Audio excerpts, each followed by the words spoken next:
convido a pensar comigo acerca de 1 Pedro 2:9, um contexto, queridos, que é muito utilizado para fundamentar congressos, eventos desta feita. Mas quando o início dessa reunião, o pastor Samuel falava sobre o corpo de Cristo, eu agradeci a Deus por ter me feito lembrar e trazer à memória esse contexto aqui, me confirmando essa reflexão dessa noite. A passagem de Deus, muito conhecida, diz assim: mas vós, 1 Pedro 2:9, mas vós sois geração eleita. E ele continua escrevendo, próprio Pedro, o sacerdócio real, vírgula, ele continua acrescentando, nação santa, e ele vai trazendo alguns adjetivos, e ele continua acrescentando, povo adquirido, aleluia, e ele continua acrescentando, para que anuncieis as virtudes daquele que vos chamou das trevas para a sua maravilhosa luz. Amém? É lindo demais esse versículo. Eu vou ler o 10, diz assim: vós que em outro tempo não erais povo. E ele continua dizendo, mas agora sois povo de Deus, que não tinhas alcançado misericórdia, mas agora alcançastes misericórdia. Amém? Ele deixa claro que não éramos, mas agora somos, e foi por essa misericórdia. Queridos, podeis sentar. Talvez a gente caminhe em algumas outras reflexões para estarmos pensando. Há muitas personagens bíblicas das quais a gente se surpreende e aprende muito, né? O célebre apóstolo Paulo, um homem estudioso, poliglota, que a gente não vê fim em conhecê-lo em sua biografia. O Lucas, né? Mas deixo-vos dizer que Pedro é um personagem bíblico que me chama bastante atenção. Pedro, na verdade, é um personagem bíblico que me faz agradar. Pedro é um personagem bíblico que parece me incluir, pastor Jonatas. Parece me incluir de uma forma muito mais próxima a esse Cristo e toda a benevolência e a sua graça e a sua salvação.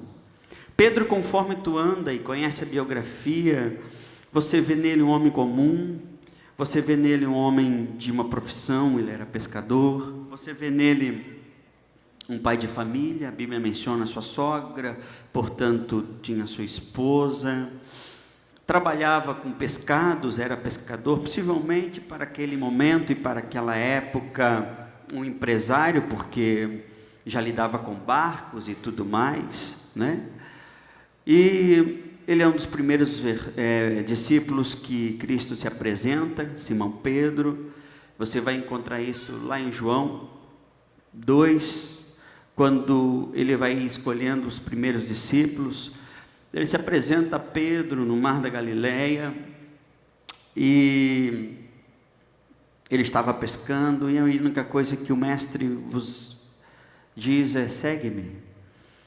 Pedro, como um pescador de peixes, passa a ser pescador de almas, de homem, mas em toda a sua maneira humana, simples de ser, Pedro é em todo o seu ministério. Pedro é um homem religioso como os demais, simples como os demais, que tinha uma profissão como os demais, uma família como os demais, e tempestivo, é o tal do pavio curto. Pedro era um homem, tão simples e tão comum como eu e você. E isso acalma o meu coração e me inclui em todo o projeto de Deus. Se você pensa assim também. Pedro é um homem que, ao caminhar com Deus, aprende muito. Ele tem seus altos e baixos, e a gente vai ver no decorrer dos 3 anos e pouco do ministério de Cristo, Pedro aprendendo muito, errando muito também. Pedro é aquele que tem coragem em descer do barco para caminhar sobre as águas. Pedro é aquele pavio curto, podemos assim dizer, que tem coragem também de sacar a espada e cortar a orelha de Malco, um soldado que vinha para pegar Jesus, porque ele agia por impulso. Ele é um homem tão comum, mas um homem escolhido por Deus para proferir a grande promessa da igreja. E igreja somos nós, amém? Cristo acompanha Pedro em todo o seu momento. E é interessante que ao final do ministério de Cristo, Pedro, em um extremo totalmente diferente de Judas, também erra, também peca, também trai o mestre na qual ele tinha caminhado todos os anos. Mas diferente de Judas, ele consegue se arrepender e ele consegue se achegar a Cristo de uma maneira como só Pedro é. Em João 21, você vai ver que Jesus, já ressuscitado, assa alguns peixinhos ali e olha para os discípulos que tinham abandonado o ministério e voltado para o mar pescar. Ele avisa de longe aos discípulos: filhos, tem o que comer aí? Manda que a rede seja jogada do outro lado. E quando Pedro e aquele a qual Deus amava, que possivelmente era João, olham um para o outro dentro do barco e diz: não seria Cristo? Não seria o mestre? Sabe o que Pedro faz? Se joga no mar e vai a nado, a uns 100 metros até Cristo. E ali ele encontra Cristo com um fogo, com um braseiro, e ele se reconcilia com Cristo. E nessa passagem linda e maravilhosa, o Cristo chega para Pedro e por 3 vezes Cristo diz a Pedro: Pedro, escuta, depois de ele já ter traído, tu me amas, Pedro? E Pedro responde: sim, eu te amo. Cristo pede de novo: Pedro, tu me amas? Sim, eu te amo. E por 3 vezes Cristo enfatiza isso, e por 3 vezes ele responde, e por 3 vezes Cristo olha para ele, dentro dos olhos dele, ao em volta de um fogo, ao em volta de uma fogueira. Lembrando que a última fogueira que Pedro tinha se esquentado era a fogueira lá na cidade da qual Pedro tinha negado Jesus. E aquela fogueira ali era a fogueira da reconciliação. Era a fogueira da qual Pedro alcançava o perdão de Cristo. Ali Cristo aquecia o coração de Pedro novamente, e olhando dentro dos seus olhos, Cristo diz: então, apacenta as minhas ovelhas. Aleluia! Pedro é este na qual Cristo pergunta aos discípulos: o que dizes o povo sobre mim? E todos respondem: dizem que tu és o profeta, que talvez o Elias, dizem que tu és. E então Cristo olha para dentro dos olhos de Pedro e pergunta: e tu, Pedro, o que dizes que sou? Pedro, muito sabiamente, olha para Cristo e diz: eu sei que tu és Cristo, o Filho do Deus vivo. Aleluia! A maior afirmação de todos os tempos. Pedro tinha entendido de fato que aquele era o Messias, que aquele era o homem, realmente o Filho do Deus vivo, na qual teria descido para mudar a história do mundo, para mudar a minha e a tua vida. Eu olho para Pedro e vejo um homem que seguia a religião judaica, que tinha vivido o antes e o depois, que tinha vivido a religião e tudo o que ela pregava, que tinha vivido a religiosidade em si. E então, certo dia, o meu Jesus se apresenta para ele e diz: segue-me, Pedro. Eu vejo Pedro errando e acertando durante todo esse ministério. Eu vejo Pedro errando, pecando e depois se reconciliando com Cristo. Eu vejo Pedro olhando para Cristo já humilhado, porque antes Pedro não queria que Jesus nem lavasse seus pés.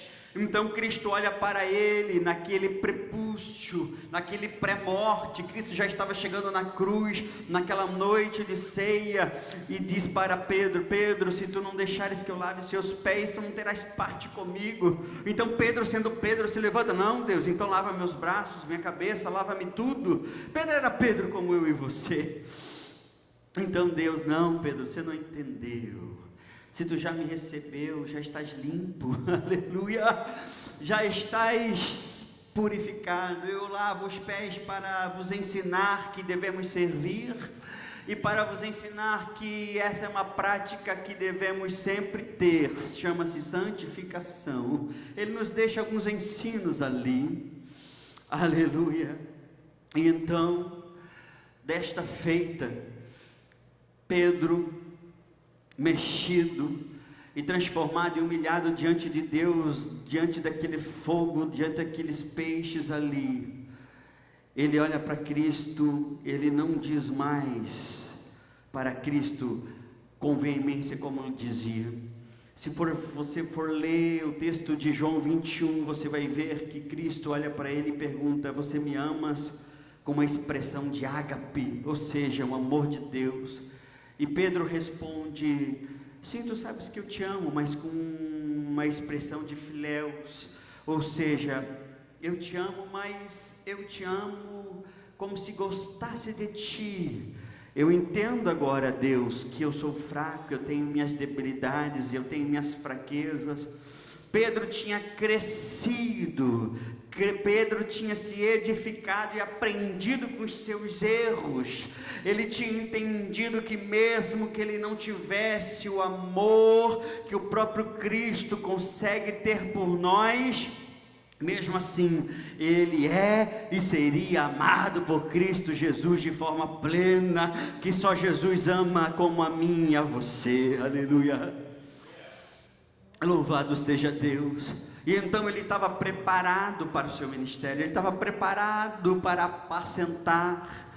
Ele tinha aprendido, e então em seu primeiro sermão, depois de ter sido revestido de poder, ele sai com toda a autoridade, porta fora do tabernáculo, e no primeiro sermão, do primeiro discípulo que prega, foi Pedro, e mais de 5.000 almas aceitaram Jesus. E então se confirma aquilo que Cristo tinha dito: Pedro, tu és Pedro, e sobre essa pedra edificarei a minha igreja.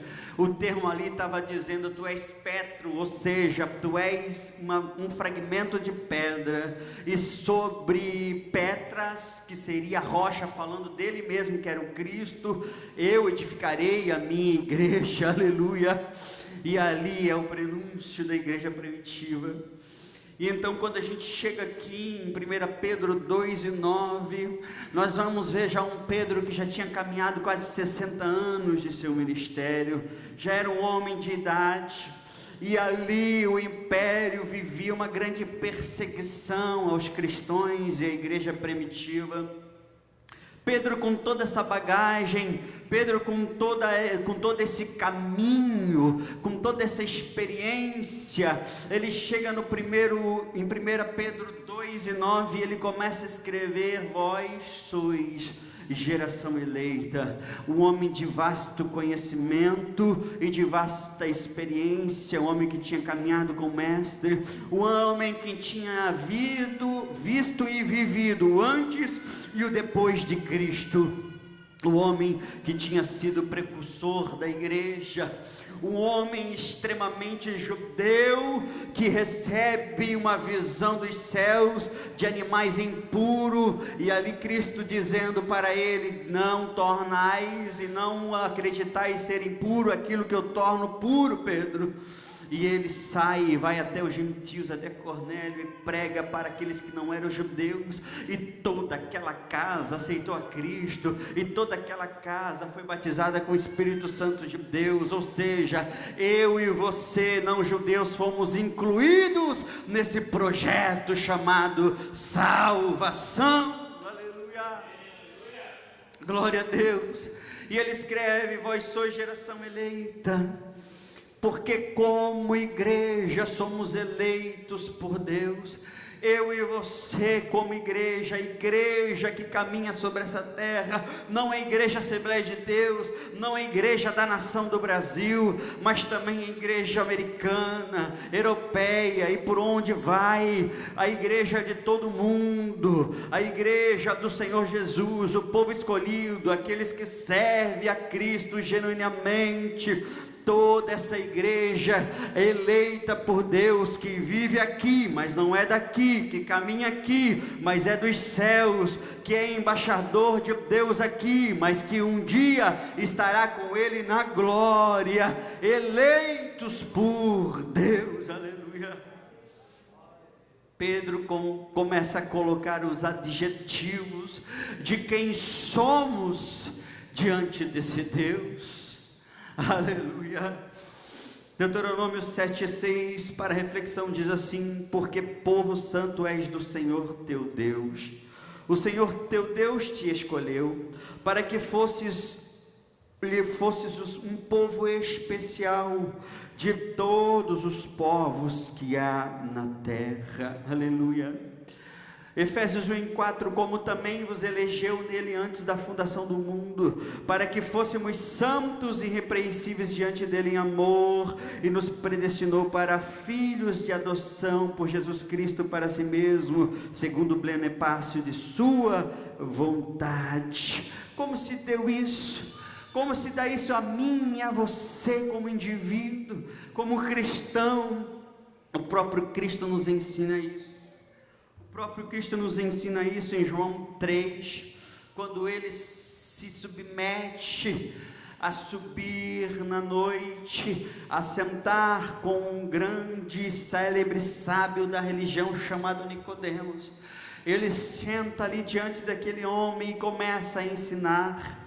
E você vai encontrar lá em João 3:3, Jesus respondendo e dizendo: na verdade, Nicodemos, eu te digo, que aquele que não nascer de novo, não poderá ver o reino de Deus. Ou seja, a mim e a você como indivíduo, como pessoa, como cristão, recebemos essa eleição através do novo nascimento em Cristo Jesus, e através desse novo nascimento somos regenerados. Lá em João 3 mesmo, o próprio Cristo vai dizer a Nicodemos, que interroga, sem entender, interroga Cristo e diz: mas como eu poderia voltar ao ventre de minha mãe? Como eu poderia voltar à eternidade? Então Cristo diz: você precisa nascer da água e do Espírito. Cristo precisa nascer no teu coração, mediante ao teu crer, mediante a fé. Aleluia. Todas as vezes que entendemos e vemos a água falando, sendo mensurada na Bíblia, diz respeito à palavra de Deus, a palavra que lava, que limpa, que purifica. O Espírito ali está em letras, em caixa alta, nos evidenciando que se trata de Cristo, do Espírito Santo de Deus, ou seja, aquele na qual Ele nos prometeu que viria para ser o Consolador, que não nos deixaria só, Paracletos, aquele que estaria conosco até a consumação dos séculos, aquele que habitaria conosco dentro de nós, para que conseguíssemos vencer e caminhar nesses dias. Assim e dessa maneira nascemos de novo, somos regenerados, recebemos o Espírito Santo de Deus e podemos ser chamados filhos de Deus e co-herdeiros de Deus e de sua herança. Porque somos como filhos, como quando nascemos de novo, e como filhos somos co-herdeiros de tudo aquilo que precede do céu. O maior milagre é a salvação, e o maior prêmio, o maior destino chama-se vida eterna, porque essa vida que vivemos aqui é passageira, como pena o vento, 70, no máximo 80 anos, e a nossa maneira de viver, que não pode ser vã, deve ser resguardada para um dia podermos estarmos lá com Ele, em nome de Cristo Jesus. Que eu e você jamais possamos perder aquilo que um dia recebemos. Cristo nasceu em teu coração, amém? Cristo nasceu dentro do teu coração, fosses regenerados por Ele. Louvado seja o nome santo do Senhor Jesus. Geração eleita, sacerdócio real, isso aqui é lindo. Pedro tinha vivido tudo o que a religião já tinha vivido.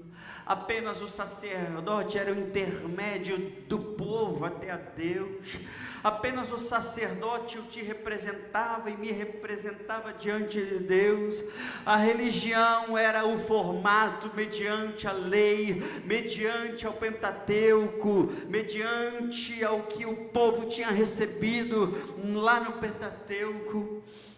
Mas um dia, deixa eu vos refrescar a memória, um dia a humanidade recebeu a visita daquele na qual Pedro olhou nos olhos e disse: Tu és Cristo, o Filho do Deus vivo. E ele se fez o sumo sacerdote, e no lugar de animais, ao invés de descer e espargir o sangue de animais, ele se entregou, se fazendo como sumo sacerdote, aleluia. E então, naquela ocasião, ele nos aproxima de Deus, no dia da cruz. No dia da cruz, o véu se rompeu de cima embaixo, separando a divisão de homens e Deus e homens, de forma agora que você e eu não precisamos mais de um sacerdote que nos representa, porque eu e você apresentamos o nosso sacerdócio, o nosso ofício do nosso sacerdócio, é o nosso culto a Deus, é a nossa adoração diante de Deus, porque eu e você podemos nos apresentar diante de Deus, e o único mediador entre o homem e Deus é Cristo Jesus, o sumo sacerdote, aleluia. Isso é lindo e maravilhoso. Pedro escreve com profundidade, porque tinha vivido antes e o depois.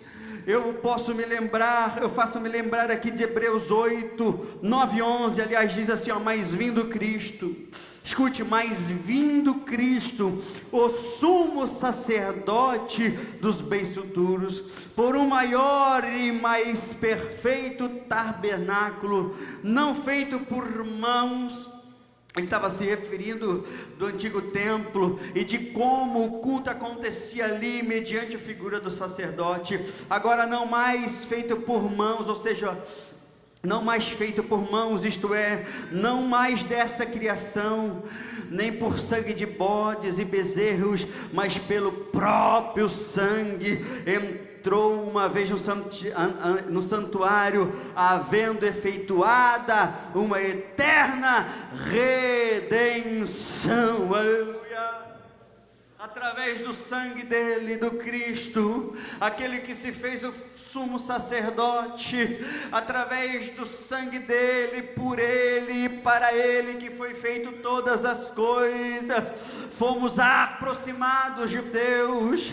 Não temos mais nada que nos impede de rasgarmos o nosso coração e nossa alma diante desse Deus, diante desse Pai, para conversarmos, para o nosso culto de adoração, para o nosso culto racional, para nos derramarmos diante dele. Não há mais nenhuma religião, nem imagem, nem geografia, nem lugar, nem sacramento que possa, e nem pessoa, nem figura se apresente diante de Deus. Aleluia! Porque ele fez isso por mim e por você.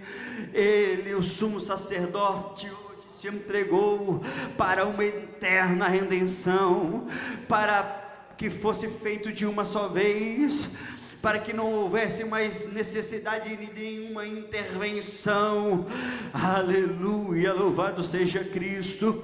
Pedro sabia o que estava escrevendo com profundidade.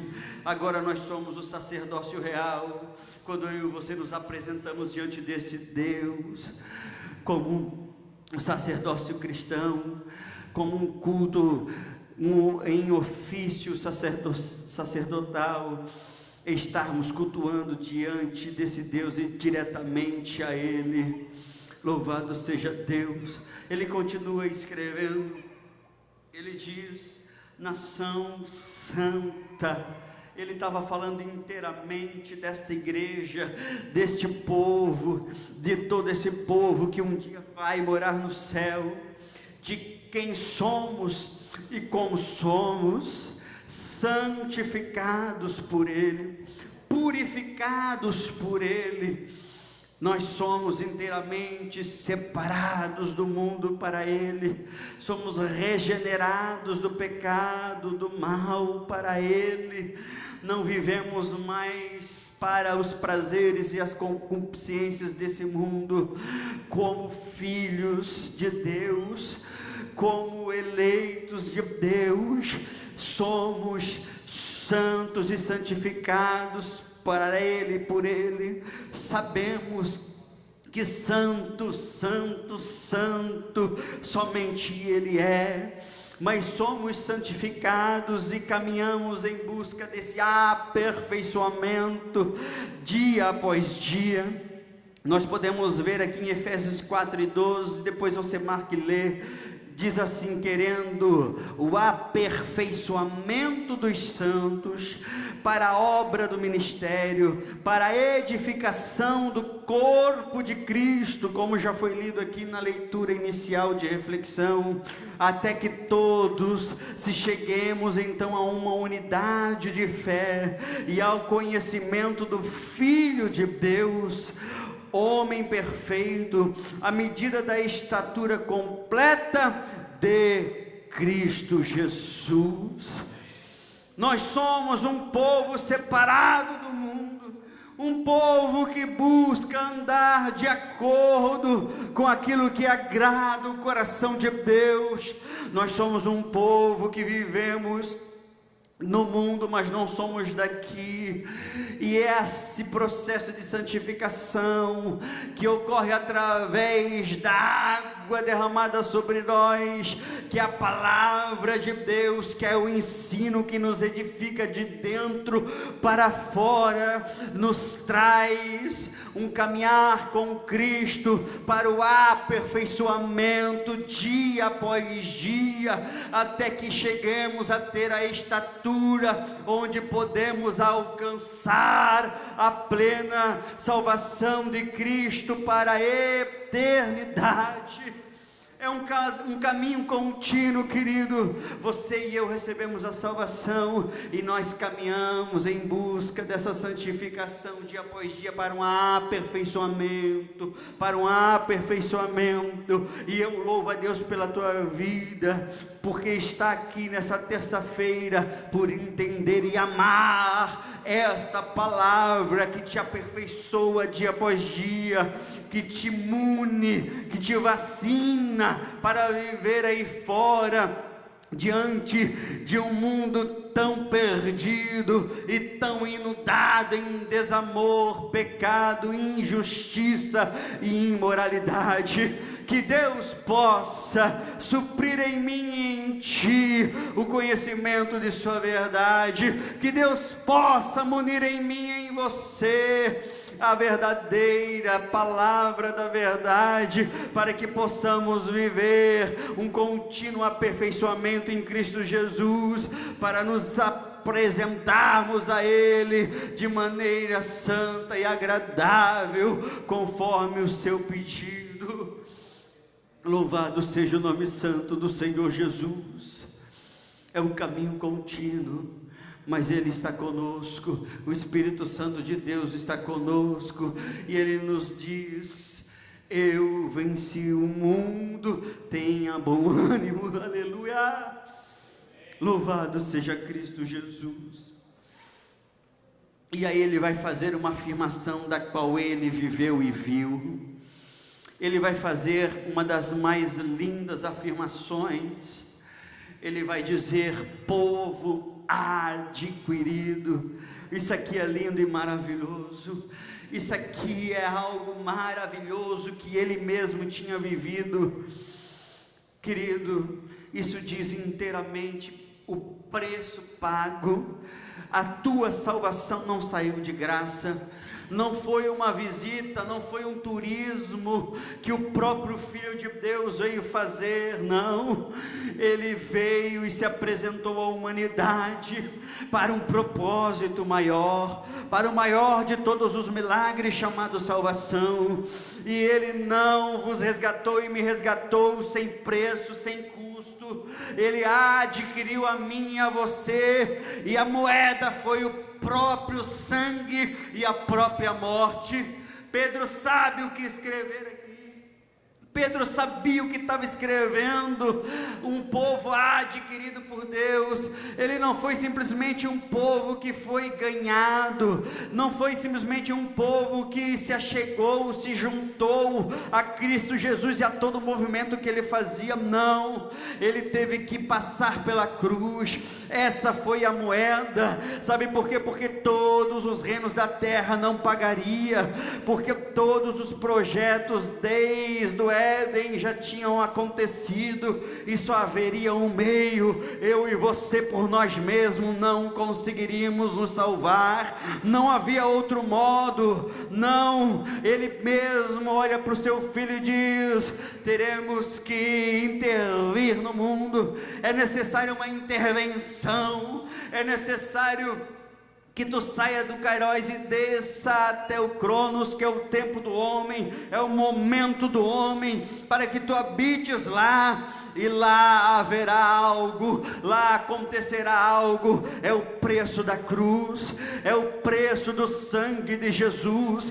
A aquisição da minha e da sua salvação foi o sangue de Cristo Jesus derramado. Não foi de graça, foi uma aquisição. Ele não achou em suas mãos a minha, a tua salvação de graça. Estaríamos perdidos, estaríamos simplesmente sem ter como se achegarmos a Deus, sem a possibilidade da vida eterna, aleluia.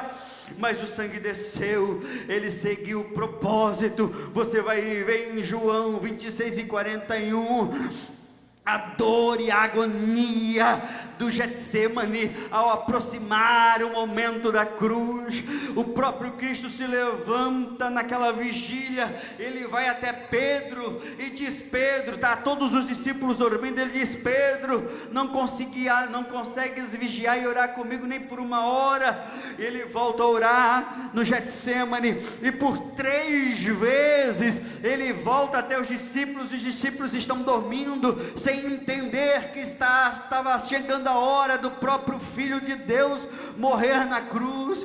Ele olha para Pedro, ele acorda Pedro e diz: Pedro, vigiai e orai, porque a carne é fraca. Aleluia, louvado seja o nome santo de Jesus. E ele morre na cruz por mim e por você, porque esse era o propósito.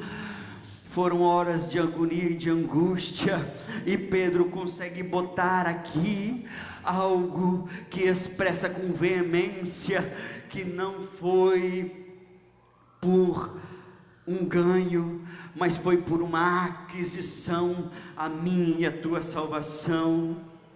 Nós somos os culpados pelos nossos pecados, nós somos sim pecadores, e portanto deveríamos ser no julgamento, deveríamos ser condenados. E então chega um que justifica a minha e a tua vida. Qual é a justificação disso? Como que se dá a justificação? A justificação se dá como se estivéssemos em um tribunal, e nesse tribunal apresenta-se o meu e teu pecado, e por esse meu e teu pecado seríamos condenados. Só que nós não podemos ser condenados mais do que uma vez que você paga sua pena, uma vez que você paga o que você deve, você não pode cumprir sua pena 2 vezes. É assim que se procede em um tribunal. E então, quando a minha e a tua culpa é apresentada, quando o meu e teu pecado é apresentado, somos tidos sim como os culpados, como criminosos. Mas então aparece um que já morreu por mim e por você, e pagou essa minha culpa e essa sua culpa. Isso se chama justificação. Aleluia. Não ficou por barato não, alguém pagou a tua culpa, alguém pagou o teu pecado. Esse alguém foi o Filho do Deus vivo, na qual Pedro se refere, o Cristo Jesus, que justificou o meu e o teu pecado. Essa foi a aquisição de Deus a mim e a você. Aleluia. Povo adquirido, foi assim que fomos adquiridos. Louvado seja o nome de Cristo Jesus. Eu tenho que andar, não posso ficar, e o sangue foi derramado. Louvado seja Deus, não éramos dignos. Ele encontrou a miséria que somos, miserável como somos, a miséria do nosso coração, e teve misericórdia de nós. É isso que o versículo 10 refere-se. Ele teve misericórdia de nós. Misericórdia significa, ele identificou a miséria que somos, a pequenez e miseráveis como somos como pecadores, e então ele teve misericórdia de nós, pagou nossa culpa, pagou o nosso pecado e justificou a nossa condenação eterna para a vida eterna. Aleluia. Ele nos adquiriu. Louvado seja o nome santo do Senhor Jesus. Quem somos? Geração eleita, sacerdócio real e nação santa. Louvado seja o nome santo do Senhor Jesus. Como? Pela aquisição da cruz, pelo sangue derramado na cruz. Como fomos enxertados.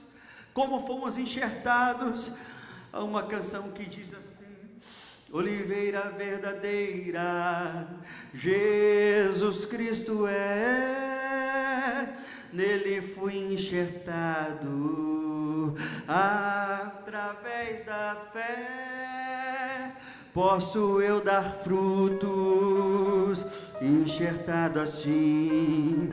Cristo é oliveira, não mais vivo eu, mas Cristo vive em mim. Cante de novo. Oliveira verdadeira, Jesus Cristo é, dele fui enxertado através da fé, posso eu dar frutos, enxertado assim. Cristo é oliveira, não mais vivo eu, mas Cristo vive em mim. Aleluia! Louvado seja o nome santo do Senhor Jesus. Isso é maravilhoso, querido. Somos geração eleita, sacerdócio real e nação santa. Como isso se fez? Através da aquisição da cruz. E então, sabiamente, Pedro termina esse versículo, e eu vou para o final dessa minha reflexão dessa noite, nos entregando o propósito disso tudo. Ele nos entrega no versículo final, parte B de 1 Pedro 2:9, o propósito para qual, quem somos e como fomos, para qual vamos servir. Ele termina dizendo assim, parte B: para que anuncieis, aleluia, para quê? Para que anuncieis as grandezas daquele que vos chamou lá das trevas para a sua maravilhosa luz, aleluia. Nós não somos uma igreja apenas para a nossa salvação. O que um dia eu recebi, o que um dia tu recebeu, pastor Jonatas, o que um dia tu recebeu, igreja do Senhor Jesus, também há de ser para anunciais aos que ainda não receberam. Já sabemos quem somos, conforme Pedro escreve, já sabemos como, através de um preço incalculável, chamado sangue, chamado cruz. E para quê? Qual é o propósito? Aleluia! Ele termina descendo na parte B desse versículo: para que anuncieis esse Cristo, para que anuncieis qual é o propósito de tudo isso, para que como igreja anuncieis esse evangelho da paz, para que como igreja levais essa verdade de boas novas, para que como igreja possamos levar essa palavra de esperança para os desesperançados, para que como igreja anunciemos esse evangelho que salva, para que como igreja anunciemos esse Cristo que cura, para que como igreja anunciemos esse Cristo que somente Ele, quando nasce num coração de um homem, de uma mulher ímpio, regenera a alma, faz nascer de novo, nos traz paz, nos traz o Paracletos, o Consolador que caminha comigo e contigo, e nos traz a esperança de vida eterna em Cristo Jesus, que não há nada aqui que possa comprar, se não for somente esse Cristo, aleluia.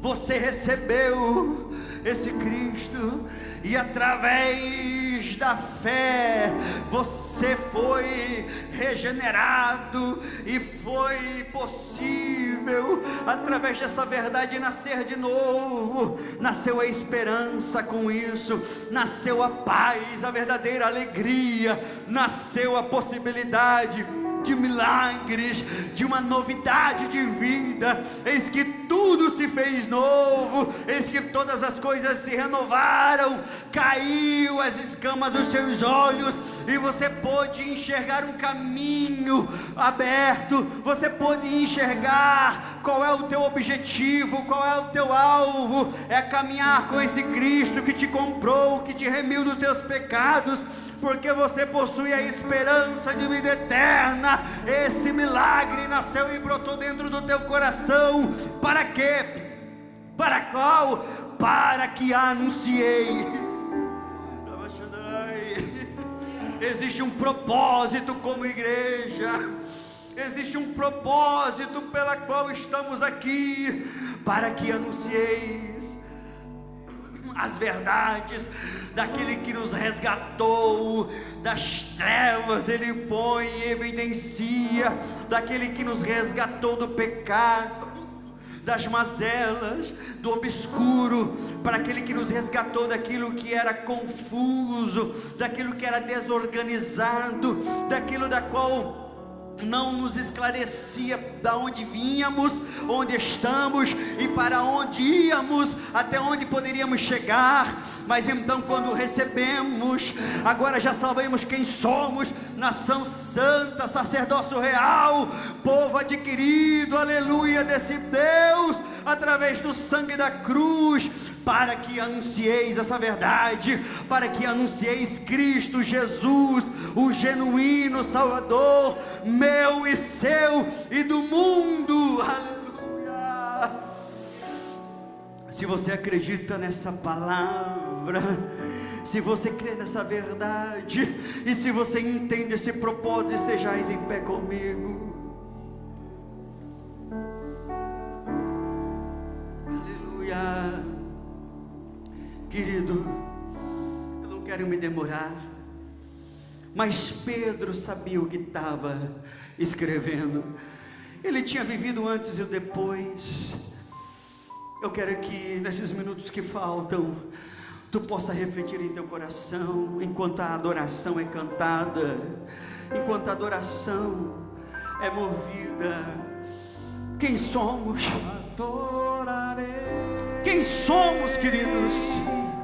Adorarei. E como isso se sucedeu? Como isso aconteceu? Pois o Filho do Deus vivo esteve entre nós. O Filho do Deus vivo fez uma visitação. E quando ele fez essa visitação ao mundo, ele mudou a história. As nações conheceram o Filho do Deus vivo. O calendário zerou. O calendário zerou entre o antes e o depois de Cristo. O véu do templo se rasga. E agora não existe mais nenhum empecilho. Não existe mais nenhum empecilho entre eu e você, porque nós podemos chegar aqui e abrir o nosso coração e falar diante e diretamente com esse Deus.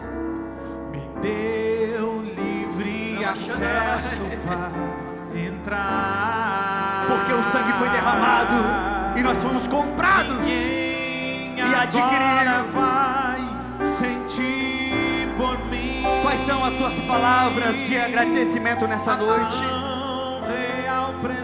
Eu te dou 2 minutos. Ninguém mais precisa orar e adorar por ti. Você povo adquirido. Aleluia. Sou mais um escolhido. Você pode adorar. Você é o sacerdócio de Deus. Você foi o adquirido por Ele. Adorarei. Quais são tuas palavras de gratidão? Adorarei. Que essa palavra possa vir diante do teu coração, para te confrontar nessa noite, porque sabemos quem somos, sabemos como fomos comprados e sabemos para quê, sabemos qual é o propósito. Essas são as 3 reflexões dessa noite. Precisamos anunciar, anunciar. Coloque a sua mão esquerda no seu coração, e que tu possa entender com veemência o que Pedro nos ensina e nos lembra aqui. Aleluia. Tem alguém aqui que entra pela primeira vez nesse templo e nessa igreja? Levante a sua mão. Tem alguém aqui que não é evangélico, que não é seguidor? Tem alguém aqui que pela primeira vez está nos visitando? Levante a sua mão, eu quero te conhecer. Tem alguém aqui que não anda com Cristo? Tem alguém aqui que não conhece a Cristo? Não, levante a mão, quero ver. Aleluia. Eu te faço um convite. Você quer fazer um compromisso com esse Deus nessa noite? Com esse Deus que se entregou para que eu e você pudéssemos estar perto dele? Quero te fazer esse convite. Já tem Cristo? Amém. Queridos, mão esquerda no coração, feche os seus olhos, inclina a sua cabeça. Nós temos um propósito que Pedro nos deixa muito claro: para que anuncieis as virtudes daquele que nos tirou das trevas para a sua maravilhosa luz. E que essa palavra possa ser registrada dentro do teu coração e ficar latente dentro do teu coração. Pai querido, Pai amado e bom Jesus, a tua palavra mais uma vez foi lembrada, mais uma vez trouxemos em memória aquilo que o próprio Pedro escreveu, Senhor. Eu venho pedir, ó Pai, que teu Espírito Santo de Deus venha realçar em cada coração, em cada vida, em cada família aqui representada, essa palavra ministrada, porque sabemos quem somos e entendemos e somos gratos a Ti, ó Pai, por esse preço incalculável pago na cruz do Calvário, que nos trouxe salvação, Senhor. Obrigado, ó Pai, porque não existia outra forma. Obrigado, ó Deus, porque Tu nos amou, e Tu nos amou primeiro, e Tu nos amou tanto que Tu deu o Seu Filho unigênito, e para todo aquele que nele crê, assim cremos, não pereça, mas tenha a vida eterna, e assim acreditamos, Senhor. Eterno Deus e soberano Pai, que em cada coração aqui, Senhor, possa latejar, possa ser latente, Senhor, a vontade, o desejo de anunciar a Cristo, porque nós somos sim uma geração que anuncia Cristo. Nós somos sim uma geração que entende o propósito, uma geração que anuncia o Calvário, que anuncia a cruz, que anuncia a morte, que anuncia a salvação, que anuncia, Pai, a única esperança da vida eterna, que é Cristo Jesus. Em nome do Teu Filho amado, Jesus, estejais em cada coração e reaviva essa palavra, em nome de Jesus. Quem crê, diga amém, aplauda ao Senhor, em nome de Jesus.